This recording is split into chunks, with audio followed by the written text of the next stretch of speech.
A US bank recently received a regulatory order to remediate its AML programs, which includes several violations of law.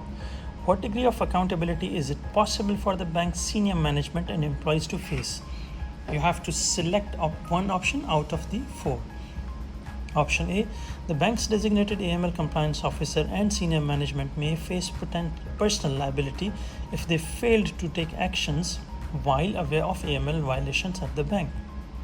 Option B, the bank's designated AML compliance officer is likely to face criminal prosecution because the bank received a regulatory order.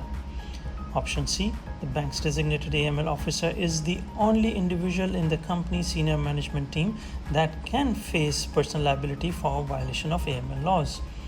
Option D, the bank's designated AML compliance officer and senior management can face civil prosecution but not criminal prosecution for violation of AML laws. You have to select one option out of these four. You may pause your video for a couple of seconds and we'll see the answer on the next screen. So the right answer is option A. B, C and D are wrong. Let's start from B, which is wrong. Now, a regulatory order does not automatically mean someone is going to face criminal charges. That's a big jump, right? Most regulatory orders are about fixing things, better controls, stronger policies, tighter processes.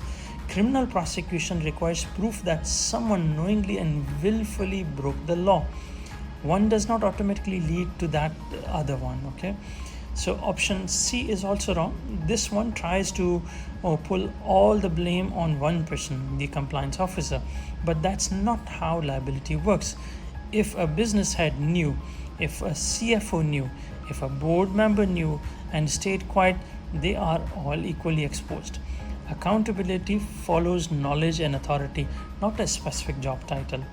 Option D is also wrong. This one, draws a line that simply does not exist. Yes, civil liability is possible, but criminal liability is absolutely on the table too if the violations were knowing or willful. Saying criminal prosecution is off limits entirely is just wrong. Okay. Now coming back to option A, I would say here's the reality.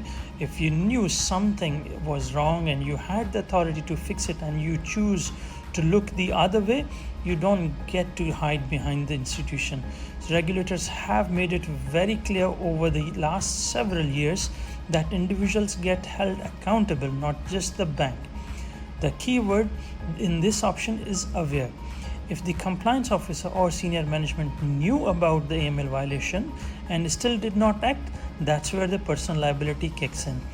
It does not matter what your job title is. If you had the knowledge and the power to act, you own that responsibility.